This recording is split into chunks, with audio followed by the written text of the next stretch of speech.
Salutations, let's get this over with.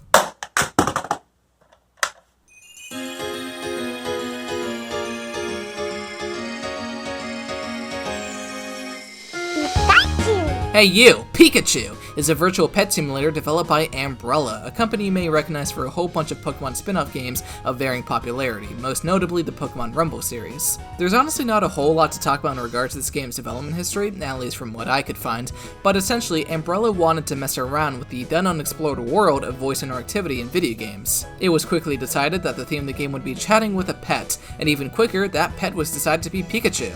The game was then developed and made. That's pretty much it. Like I said, real short and sweet, according to the Japanese website for Hey Pikachu anyway. It did take almost 2 years to localize the game over to North America, however, likely because the amount of work it would have taken to make a voice-controlled game be compatible with an entirely different language. Eventually, Hey Pikachu hit store shelves on December of 1998 in Japan and November of 2000 in North America. Now for the usual point in my review where I talk about whether or not I have any history of playing Hey Pikachu, to which my answer is a big ol' nope. I've of course heard about this game a lot, but never tried it myself. I am, however, pretty familiar with the generation of Pokemon surrounding this game. I've played and finished Pokemon Blue, messed around with the other N64 spin-offs, and watched all of the Kanto anime and movies, so I think I'm in the right mindset to experience this game like a true 12-year-old Pokemon fanatic who is absolutely obsessed with Pikachu. Except I sort of way past prefer Raichu and Pichu over Pikachu, but you didn't hear that from me. Now, for those of you folks who haven't watched my wonderful, definitely not barf-inducing Metroid Prime review, I'm playing this game out of obligation for my good friend, Mud the Trico, a fact which totally doesn't fill me with murderous intent. Luckily, I just so happen to be in possession of the Voice Recognition Unit, or VRU, which is needed to play the game. Insert the VRU into the fourth controller port alongside a regular controller on the first port, ponder the decisions in life that led to you playing Hey Pikachu for the Nintendo 64, and just like that, you're ready to play Hey Pikachu for the Nintendo 64. Just like with death, there's no delaying the inevitable, so what till we cut to the chase and begin? Our journey begins in the bedroom as we place our feet into the shoes of the most iconic, beloved protagonist of all Pokemon, player parentheses Hey Pikachu. Our mother informs us that today's the day we go do a test for the one and only Professor Oak. With nothing but some gizmo known as the Poke Helper on our person, we step outside into the edge of Viridian Forest. Turns out the test involves using our voice to harass some wild Pikachu. Oh please, I could do that with my eyes closed. This is where the VRU comes in. By holding either the Z or L button on the controller, you turn on the microphone on the Poke Helper. From there, it's a matter of concocting some series of words or syllables, which is then transmitted to the Pikachu. Once you've got the hang of that, all you gotta do is shout at that little squirter a few more times until eventually it notices you. Congratulations, your life has officially been invaded by this yellow demon, and there's nothing you can do about it. You're given the opportunity to chat around for a little while and realize that what you say doesn't really mean anything, as it'll just smile nod, smile nod. Either way, the day is not for long, so the two of you separate and return home, with a promise from Oak that you'll be meeting again tomorrow. Yay, woo. Upon waking up the next day, we learn that Professor Oak has the uncanny ability to invade our television whenever he pleases. He tells us to head back to Viridian Forest where Pikachu currently is, and hopes that the two of us can become a pair of compadres. We'll just see about that. Wowie, the little mutt sleeping on a stump, how silly! We gotta wake that sucker up, and initially I tried doing so by playing music involving singing gorillas, but to my chagrin it didn't work, so I called Pikachu a punk instead, and that did the trick. Lovely, now that both of us are up and raring to go, and the first thing Pikachu does is find a big fat ball. Professor Oak, naturally, has no clue what the hell this strange spherical object is, and asks that we use the Poke Helper to find out. This is where you learn that you can press B on highlighted objects to get a description of them, and more importantly, are given a specific phrase that allows you to interact with said object. Now, here's the deal. Hey Pikachu is a dumb, stupid, uncooperative, dumb video game, but what Professor Oak says here about reading out specific keywords to Pikachu is entirely true. If you read out the words the game tells you to read, Pikachu will do what you want it to do.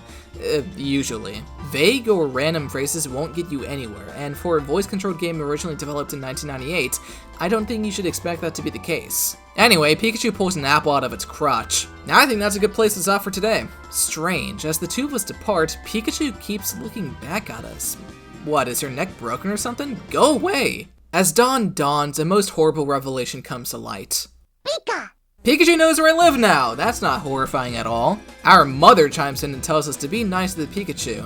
I proceeded to spend the next 10 seconds coming up with insults, but unfortunately, it dragged me off into the woods. Looks like we've got ourselves a mission. Over at Ochre Woods, a Bulbasaur is planning to throw a picnic, but is missing a bunch of ingredients needed for the grub. Naturally, Pikachu and I gotta do the dirty work and find them. The ingredients in question, of course, are onion, carrot, and polygons. As we head deeper into the forest, we are granted permission to use our legs. That's right, we can finally move. And it sucks arse. We can only move in relation to Pikachu. The camera is constantly locked onto it. No moving away or looking away from Pikachu, we are bound to it. Also, remember when I said it's super important to read what specific keywords you have to say to Pikachu? I learned the hard way what happens if you don't. Upon finding any ingredient for the first time, Professor Oak will tell you what to say to confirm a delivery or to decline. This is the only time he tells you. My eyes were entirely focused on the second thing here, and as a result, I had no idea that to confirm ingredients we needed to send, I had to say sure and not yes or deliver. And what happens if Pikachu thinks you don't want to deliver an ingredient? 90% of the time, it eats the thing. Great, awesome, cool, mondo. I think it goes without saying that in the end, Pikachu and I failed in delivering everything we needed. The end result was death. Pikachu's twin double comes around the next day alive and well, and drags us off yet again to watch it do things. Except in this case, that's literally all you do. Watch Pikachu do stuff and things. As I was watching Pikachu sniff flowers and fall asleep on the grass, I had realized something about Hey Pikachu I had not yet realized before. This game is boring as hell and or heck. Good lord, I think I was close to falling asleep on the couch while I was playing this mission. I might have died too. If I died, please tell me in the comments. I honestly have no idea. The mission afterwards isn't much better since all you do is feed some Caterpie by zapping fruit from trees. Really, the only exciting thing that happened across either of these missions was Butterfree dropping a ruby out of its rectum. Now, to this game's credit, there is a fishing minigame right after, and I think we all know from first-hand experience that fishing immediately makes any video game better. This one's pretty chill, but also a little bit frustrating, since sometimes you can yell at Pikachu to ruin catches immediately, while other times you gotta yell hang on and wait a bit before you're able to. Also, the concept of Pikachu fishing other Pokemon is kinda weird to me, but I don't know, maybe Pikachu just wants to be a dick by yoinking them out of the water for a laugh and a guffaw. Before my mind could wander too far, the day came to a close. Professor Oak reveals to us that we apparently live in an age where physical matter can be transported from one place to another, granting us the toolbox before sending us back into the woods again. The toolbox serves as an inventory for us to store and bring out items, which is pretty handy. And on top of that, today marks the day we, us, you, learn how to move independently from Pikachu, thank the gods. You can turn, you can look away from this horrible little mutt, all is well. After some intense thorn bust in action, Oak asked us to hand Pikachu a cupcake from our inventory. And you know what? Fine. I've been sorta kinda mostly mean to the poor little loser so far. Maybe he does deserve a nice snack. Here you are, little creature.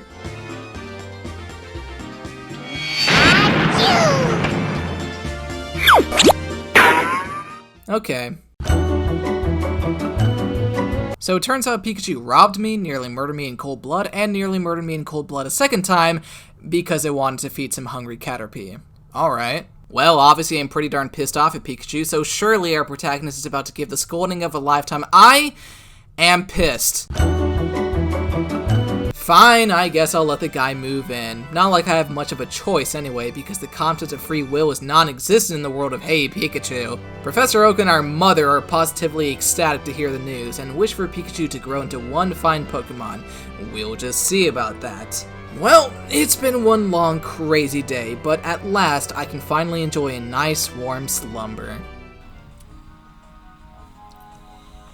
Did you just steal my bed? Dude! With that, the tutorial of Hey Pikachu is over, and the game finally begins to open up.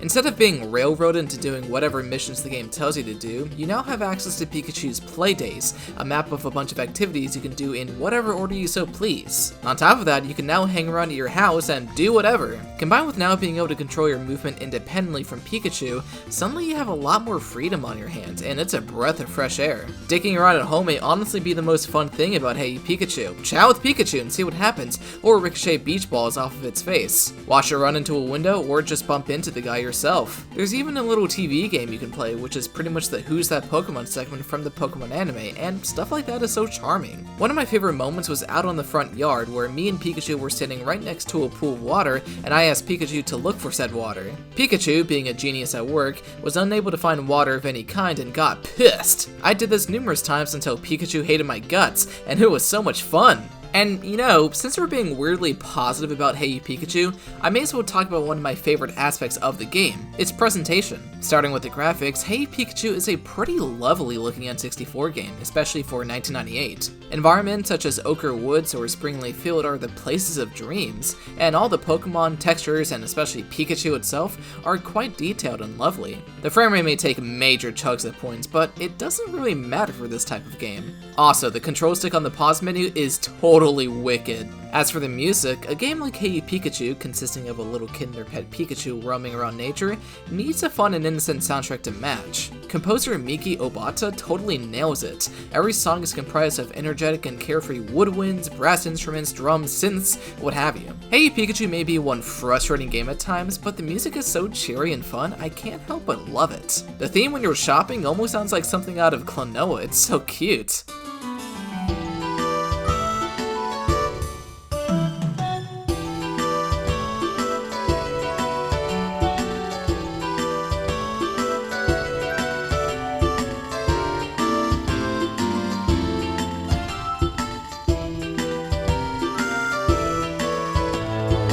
But let's end things off with easily my favorite song in the game, and just warning you now, I'm gonna play it for one long, arduous, annoying half a minute. The aptly named song, Hello!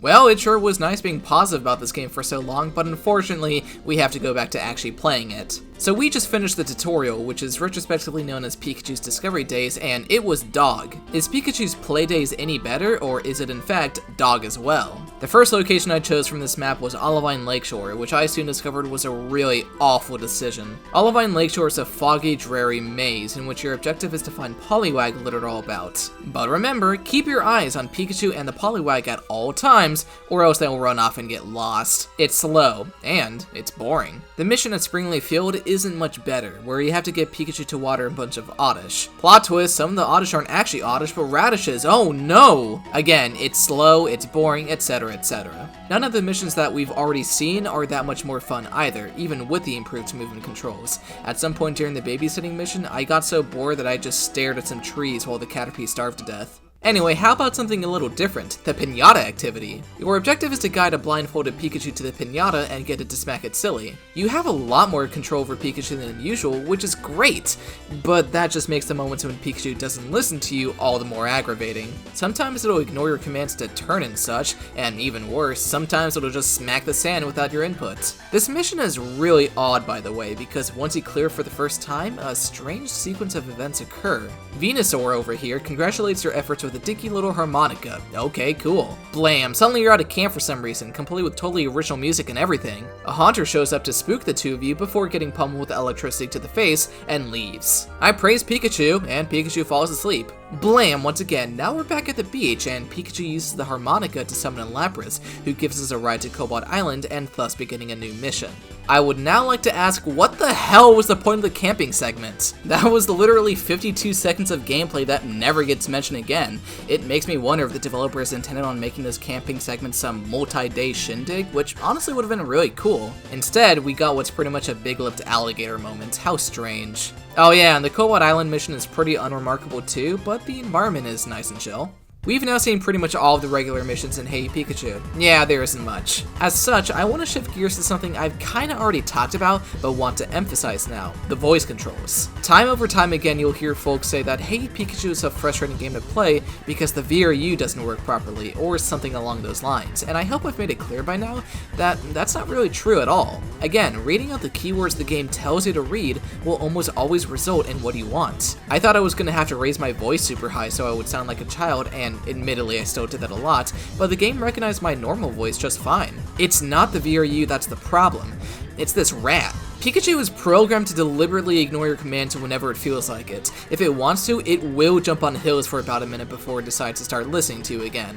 Remember that quiz game I mentioned earlier? Even if you say the correct Pokemon, Pikachu can get it wrong anyway. And dear lord, the ingredient collecting. I had to find something named a smelly fruit, which was to then be cooked by Pikachu into a sticky fruit, then delivered. I tried 3 different times to give it the sticky fruit. The first time it was holding a jewel for some asinine reason, so I couldn't hand the fruit to it without placing it on the ground, and whoops, it broke apart. The second time, instead of taking the fruit from my hands, it chose to electrocute me and zap the fruit into charcoal. The third time, it did the exact same damn thing.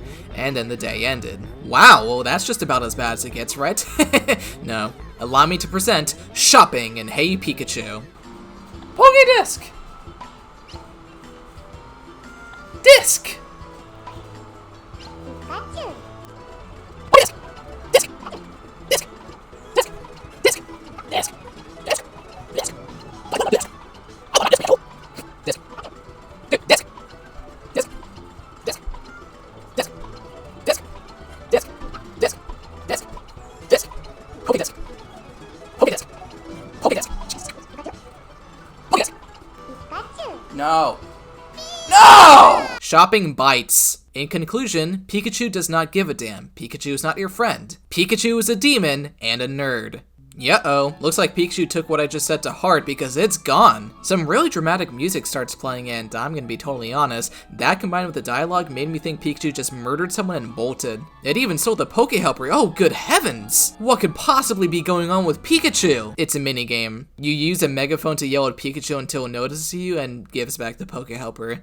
Then you go to bed. Yeah, it kind of comes out of nowhere, and even stranger is that this becomes a recurring thing as the days pass by. Poké Helper gets stolen, shout with megaphone to get it back. I guess they wanted to break up the monotony of the game loop by occasionally making you do something else for about 60 seconds. It's really weird. Oh, and speaking of the monotony of the game loop, oh boy is this game getting real monotonous. With so few missions offered to try out, it doesn't take long before the amount of things to do in this game is quickly revealed to be quite small. After some fiddling around, you can unlock a third map known as Pikachu's Daring Days, but other than the areas being different, there's not a lot of fundamental changes, with the exception of this Haunter showing up in Olivine Lakeshore to make things even more cumbersome. There is one other thing you can do, and that's fishing. Going back to the map of Pikachu's Discovery Days will allow you to pick between 3 fishing spots, with a different variety of catches depending on where you go. Next to screwing around at home and being a jerk-ass to Pikachu, this is probably the most fun thing to do in Hey Pikachu. Now, no, it's nice to sit by the relaxing river or ocean or whatever and catch something real corkin' like this big-ass Starmie. At a certain point, though, you have to ask yourself, what am I trying to accomplish in this game? As in, how do I beat this game? Because I think a lot of us know that there is an ending to Hey Pikachu, but damned if I know how to reach it. Some of the missions seem like they can be beaten, and there's a bunch of items to buy and fishing to do, but like, how do I progress the game?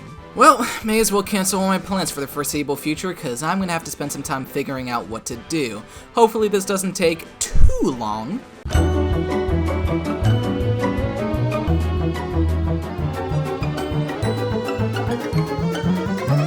Holy shit. I've been playing for 100 in-game days and I still haven't gone to the end. I even got 3 of those fishing certificates somehow. Like, what am I missing here? I guess in a situation like this, I'll just have to do what any determined guy such as myself would do.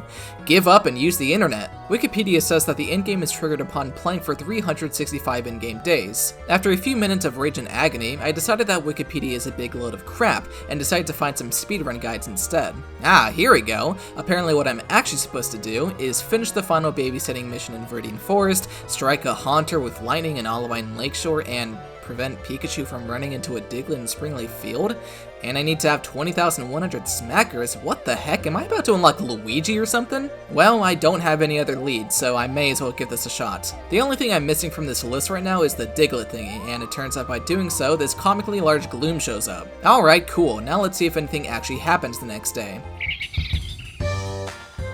Oh damn, Wikipedia spread misinformation? So yeah, this strange grocery list of events is actually what you need to do to reach the end of the game, who'da thunk? I would like to thank Tendog for making the speedrun guide and saving me from Hey Pikachu hell, and I've linked it down in the description if that would help you too, for whatever reason. Now, what say we move on and see what this game has been hiding from us? Professor Oak calls us and asks that we send Pikachu out on an errand to try to purchase something from Abra's shop entirely on its own. Nice! A chance to stay home and be alone!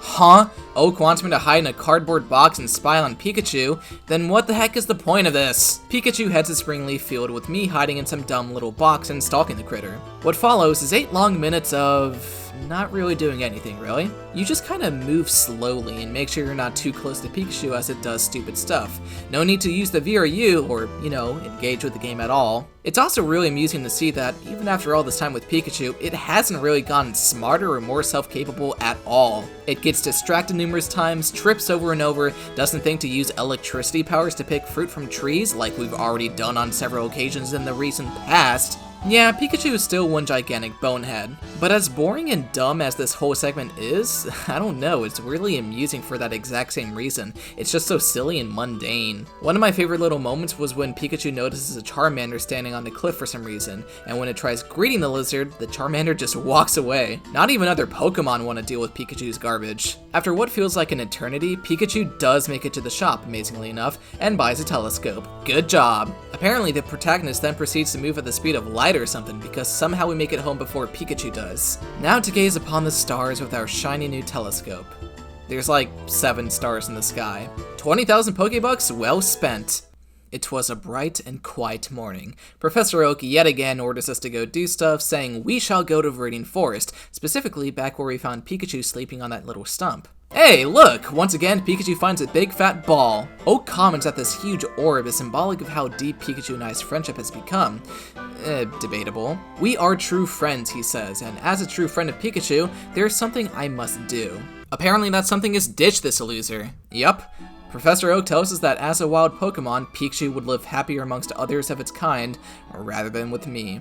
And you might be thinking, with how pissed off with Pikachu I've been, I'd be totally glad that this is happening. And you would be correct, but this whole setup is so stupid and contrived. How can you say Pikachu would rather live in the forest when it so desperately wanted to stay with me? Literally in this exact same spot is when Pikachu moped around for 30 years. And if this was Oak's intention all along, why would he even make Pikachu go on an errand literally the day before sending it away, or arrange this whole thing for me and Pikachu to become friends in the first place? It's so nonsensical and kinda manipulative. But fine, this is happening, and Pikachu and I will go our separate ways. The past may have been the worst thing to ever enter my life, but we did have our moments. I'll never forget fishing with Pikachu, playing rock, paper, scissors with Pikachu, fishing with Pikachu, throwing balls into Pikachu's face, and fishing with Pikachu. And I'm sure just as I'll cherish those few memories of genuine fun I had, Pikachu... Oh, never mind, it left already. Okay then. And so concludes the story of Hey You Pikachu. No, I'm serious, the game ends right then and there.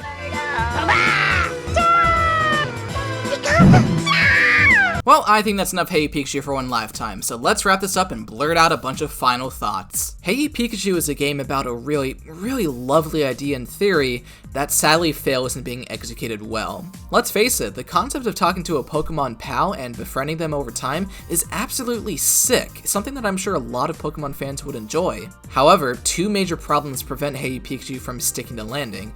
1, Pikachu's not a very fun Pokemon to talk with. Obviously, Pikachu is an asshole, and we all know that by now, but that's not the only thing I'm getting at here. I still stand by the opinion that the V or U works exceptionally well by reading out specific phrases and junk, but that raises a pretty glaring counter-argument. Where's the fun in only saying what the game wants you to say? Trying to blurt out silly words to get a reaction out of Pikachu only yields, as you may remember, a smile and nod, smile and nod. That's not to say there isn't fun to be had messing around with Pikachu, but that level of fun is sorta limited. Speaking of limited, that brings me to the second problem with Hey You Pikachu. There's not a lot of fun things to do in the game. There's so few activities available with so few variations. After no time at all, you'll have experienced the entirety of day-to-day life in the game. Even ignoring the quantity of activities, what is here is pleasant at best, mind-numbingly boring at worst. And you know, all of this is such a shame because there are some things I truly appreciate about Hey You Pikachu. I love the music, I love roaming around the environments, all the cute Pokemon to interact with, and just how charming the game is in general. But here's the thing, if what you're looking for is a relaxed Pokemon game with nice environments to explore and Pokemon to interact with, Nowadays, you could just play the Pokepark games. Not only are they objectively cooler since you play as an actual Pokemon instead of O player parentheses over here, there's also no VRU to bog down the gameplay. Maybe the world just wasn't ready for voice-controlled games yet. I mean, hell, that PS2 game Lifeline, which was also voice-controlled, didn't review so well either, so who knows how hard it is to make such a title. But I don't know, maybe it's time to try something like this again. Pokemon Snap managed to get a sequel over 2 decades later. Perhaps Hey Pikachu deserves a second chance as well. Pokemon Channel was kind of a sequel, but it didn't have any sort of voice interaction, which is specifically what I'd be curious to see attempted again. Anyway, wowie, I'm getting way past off topic, so to conclude, Hey Pikachu is not a great game, but it's also not an awful game, it's something much worse. Disappointingly mediocre. The amount of fun you'll be able to get out of this game depends on your patience, sense of humor, and whether or not you're a child, but I think even the most forgiving players will get bored with Hey Pikachu sooner than later. I'll remember the dumb, fun, silly moments I had, but I don't think I'm going to be coming back anytime soon. See you later, Pikachu. Fellas, I have an announcement to make. I'm going to bed. My 6th game review is finally over after almost a year and a half of not working on it, and that much contact with Hey Pikachu must not be good for my health. But hey, if I manage to wake up after this, you may eventually see me start posting videos other than game reviews. Pretty exciting, I know. So until then, valedictions.